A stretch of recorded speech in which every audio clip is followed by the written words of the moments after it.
Do you think it takes a certain type of woman to want to go out and do these jobs as a journalist or as a member of the armed forces?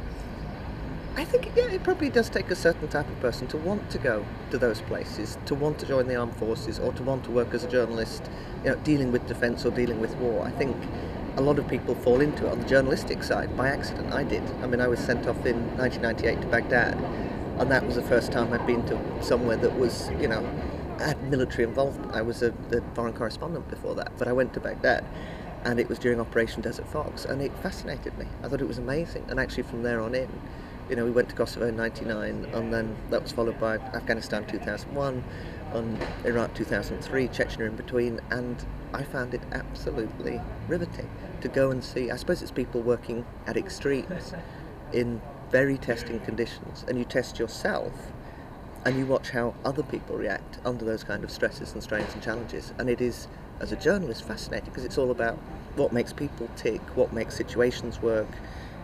It's international affairs at the same time, but it's also looking at the very individual, personal, human level, and the stories are remarkable.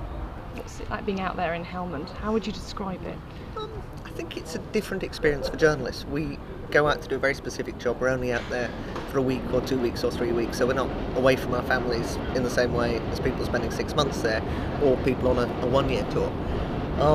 It is fantastically interesting. We have always, every time I've been out to Helmand or previously to Iraq, had been incredibly well looked after by the people out there. So I've never felt that we were in particular danger. I think people out there, because of the jobs they do, can be in great danger themselves, but the way that we're looked after means that you're pretty well protected, that people have thought about your safety, and there have been some slightly hairy occasions. But by and large, it is just a massive privilege to go out there and be able to see what people are doing on the front line, and have that access as well to be able to see the people who are in the RAF doing their jobs, who are in the Army doing their jobs.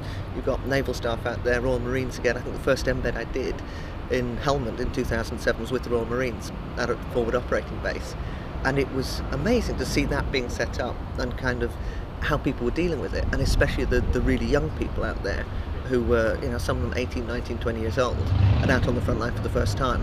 And 2 of them up at that base were women, female medics, and I was amazed to see that. It was the first time I'd seen that. As a woman living out there, I mean, there's a lot of things that you miss, don't you? Like sort of, putting on your makeup every day, clean showers. No, I put on my makeup every day. I just put it on over a dirty face. No, I don't. I mean, again, it's different for us as journalists. We're not out there for 6 months.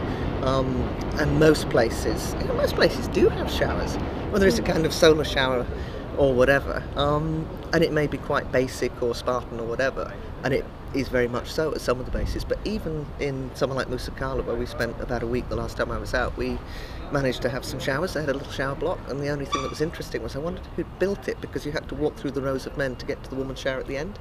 And I thought it would have made more sense to put the woman's shower at the beginning, but anyway, that was one of the engineers. But actually one of the engineers I met who was building and designing these things was a woman. And again, the women in logistics were going out on patrols or sort of taking logistic convoys. A lot of them were going up to places like Shawal during Operation Mushtarak to kind of prepare the ground for supplies to come in. So yeah, I don't know that there are things that in the kind of brief period we're there that I would particularly miss, because I think what you're interested in there is the stuff that's different and that is happening. And I have to say, in Camp Bastion you get some of the best food. There are very decent showers, there's sort of separate shower block for women, and it's only really at the FOBs, and if you're out at the FOBs for a long time, that I think you'd really, as a woman, start missing home comforts and proper showers and what have you. But I'm amazed at how well supplied or how well set up a lot of those places are. I don't think you'd think they were well set up if you're there for 6 months. I think you would definitely find an awful lot of things missing, but if you're there for 2 or 3 weeks, it's fine. What about sleeping in tents and flies and all of that kind of stuff? Is that tough? No, I think the only thing I noticed about sleeping in a tent was last August when we were covering the Afghan elections, and the tent was full of snoring blokes. It was a snoring, but they had kind of curtained off a little section at the end for the girls, and I think there was one other woman there, and it's about 10 blokes and 2 women, and it was the snoring that got me. But comfort-wise, it's fine. It can be hot. Flies aren't too bad. I mean, I think for me the biggest challenge, and it's because I'm incredibly unfit and really quite useless is wearing a flak jacket and the heat and carrying the kind of kit that we carry, which I think on my first trip out there, the cameraman brought 250 kilos of gear that we had to schlep on and off helicopters and planes, and although people are helpful, if you're trying to take that amount of gear to a forward operating base, it just doesn't work, because you've got to be on a helicopter, off the helicopter, within seconds, and we had to dump a lot of the luggage to do that.